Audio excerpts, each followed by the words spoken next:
Good evening. Today's quote is you don't have to be great to start. You don't have to be great to start, but you have to start to be great. Today's word is posthumous, given or happening after somebody has died. A posthumous medal for bravery.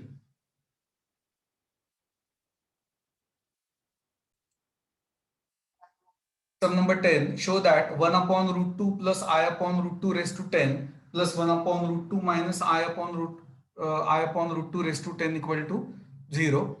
Now first I find square of this, which is 1 plus 2I plus I square upon 2. I square is minus 1, so it is simply I. Now raised to 10 means what? Raised to 2 raised to 5, but this is I, so I raised to 5, which is I raised to 4 into I. I raised to 4 is 1. 1 into I is I. Now 1 upon root 2 minus I upon root 2 raised to 10 is 1 minus I by root 2 square raised to 5. Now this is 1 minus 2I plus I square by 2. I square is minus 1. So this is simply minus I raised to 5. Minus 1 raised to an odd number is minus 1. Same, I raised to 5 is I raised to 4 into I. So minus I. Now if you add, you get I minus I equal to 0, which is nothing but right hand side. 11 sum for homework. See, the sum should be like this. 12 sum, convert the following complex numbers in polar form and also in exponential form. We'll be doing first one only. Z is 2 plus 6 root 3I upon 5 plus root 3I. I have taken 2 common. You could have multiplied as it is. Now to multiply, rather to divide one complex number by other means to multiply numerator and denominator by complex conjugate of denominator, which in this case is 5 minus root 3I. Okay. Now just open all the brackets. So 2 into 5 minus root 3I plus 15 root 3I is 14 root 3I. I square is minus 1, so plus 9. 5 plus 9, 14. Now what about denominator? 25 minus 3I square, but I square is minus 1. So 25 plus 3, that is 28. So 28 gets cancelled because 14 can be taken common from this. So what remains is 1 plus root 3I. Okay, right done. So we say that this is x plus yi or iy, same thing. Now what is to be obtained? We say r, I hope you remember this, is modulus of z, which is root x square plus y square, okay, which is root of 1 plus 3, that is 2. So r equal to 2. Now what is cos theta? Find out. Cos theta, where theta is an argument or amplitude, is x upon r, that is half. What is sine theta? It is y upon r, that is root 3 by 2. Now can you tell me the angle from this? Basically point lies in first quadrant. So angle is greater than 0, less than 90 degree. Now can you tell me the angle whose sine ratio is root 3 by 2 and cosine ratio is half? Yes, very good. So theta is nothing but 60 degree, but do not write in degree, write in radian. Okay. Now polar form first. So polar form is r into cos theta plus I sin theta. That is 2 into cos pi by 3 plus I sin pi by 3. And what is exponential form?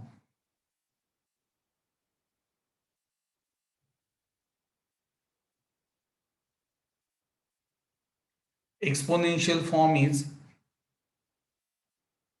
z equal to r e raised to I theta, that is 2 e raised to, I will write pi by 3 r. Just check this.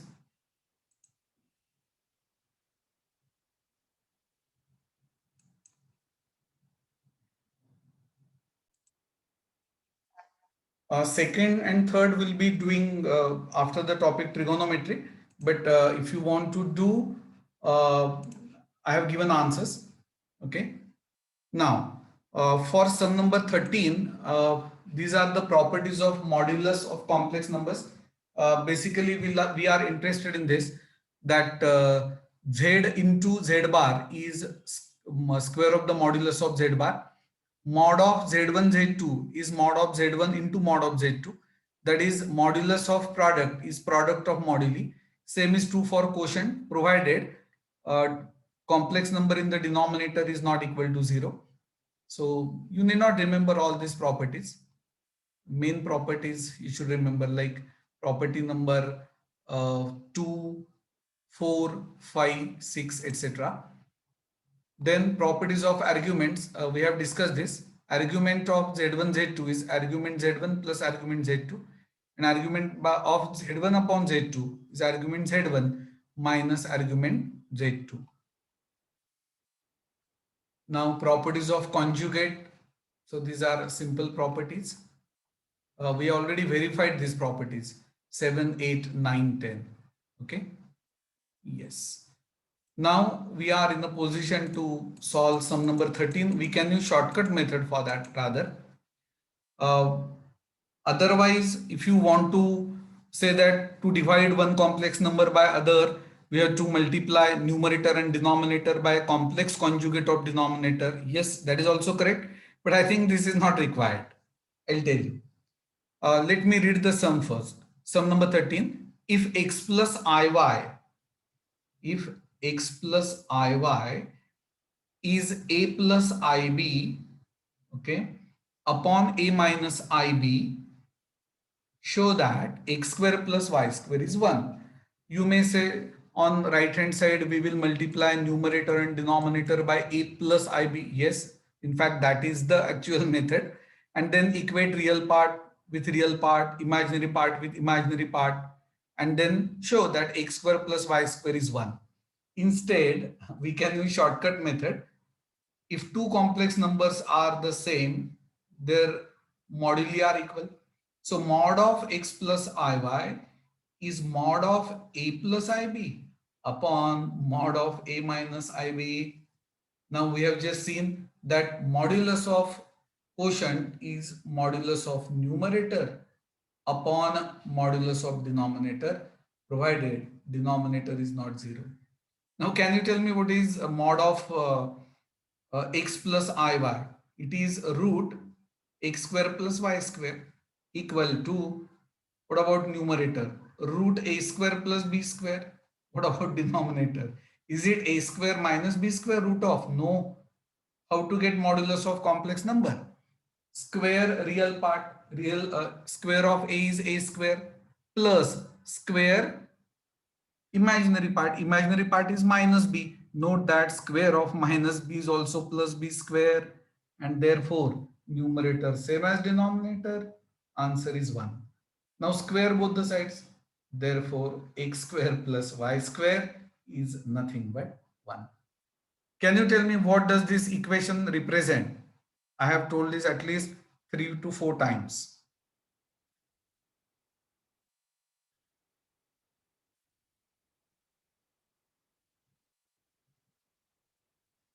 Yes, type your answer in chat box.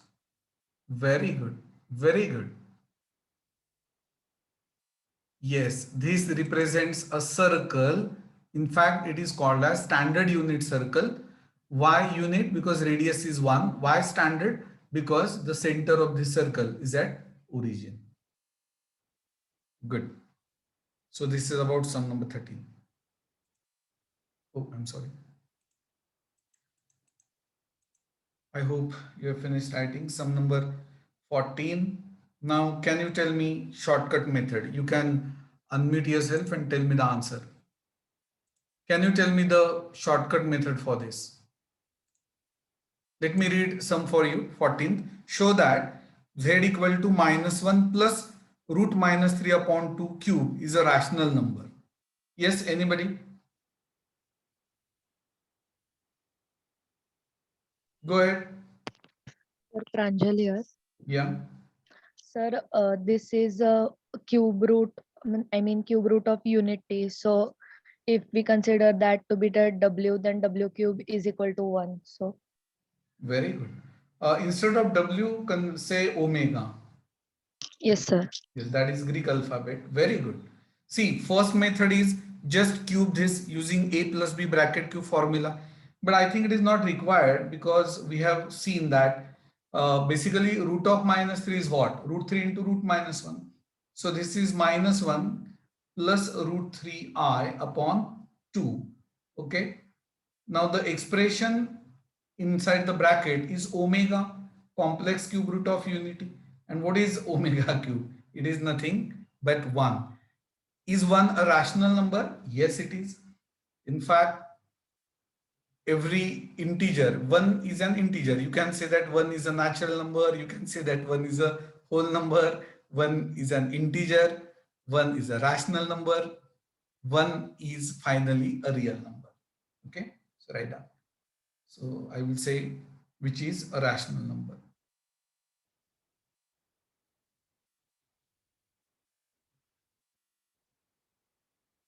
Which is a rational number. I will say or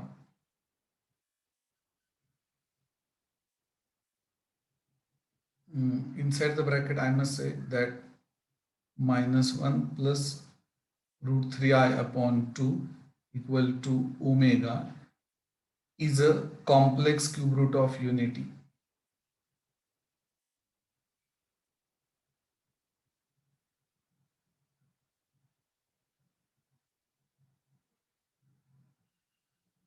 Write down.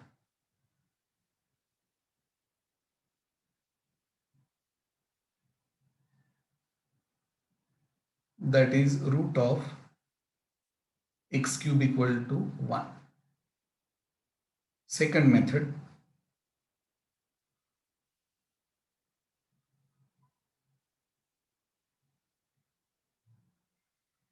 expand RHS using a plus b bracket cube formula.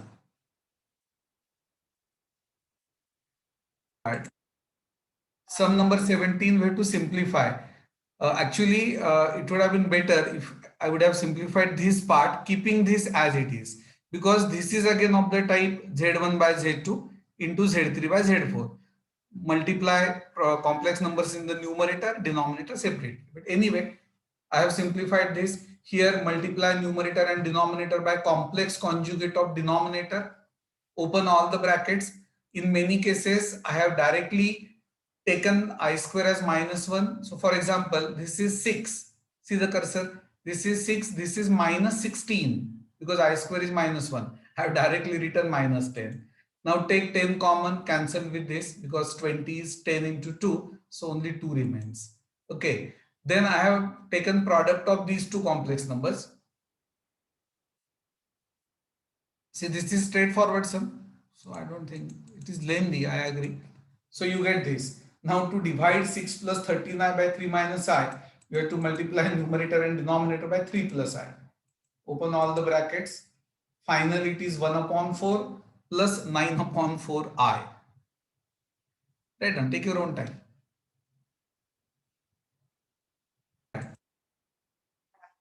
Sum number 18, if alpha beta are the complex cube roots of unity, then prove that. Actually, you should begin with as alpha beta are the complex cube roots of unity, then say let alpha be omega and beta be omega square.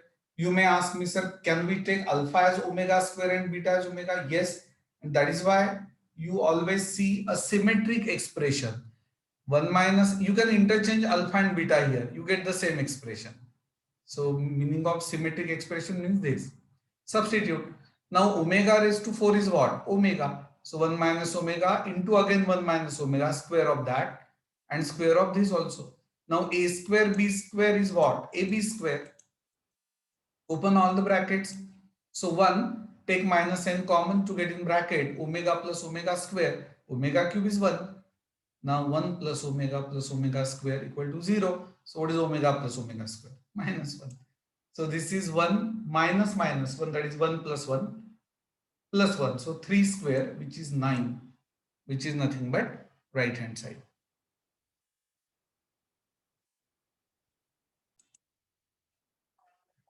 Actually 19 for homework, I have shown intermediate steps. Same logic. 1 plus omega square is 0. So 1 plus omega square is minus omega. Already minus omega is there, and so on. Sum number 20. If omega is the cube root of unity, so it should be complex cube root, then find the value of.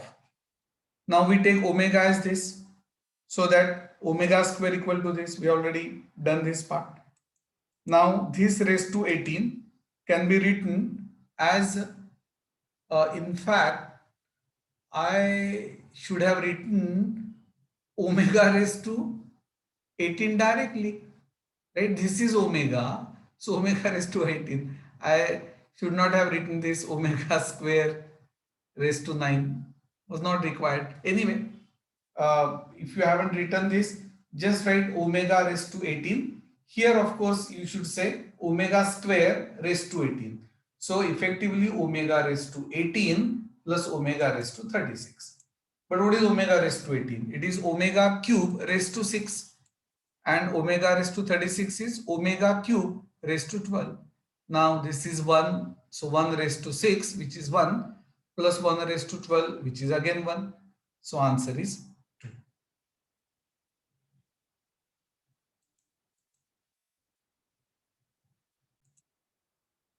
Actually, this sum is from exercise 1.1, 20th sum. If x plus iy is root of a plus ib upon c plus id, prove that square of x square plus y square equal to a square plus b square upon c square plus d square. Actually, you can solve this by squaring both the sides and then multiply numerator and denominator by conjugate of c plus id. Write both sides in which form? A plus ib, equate real part, imaginary part separately.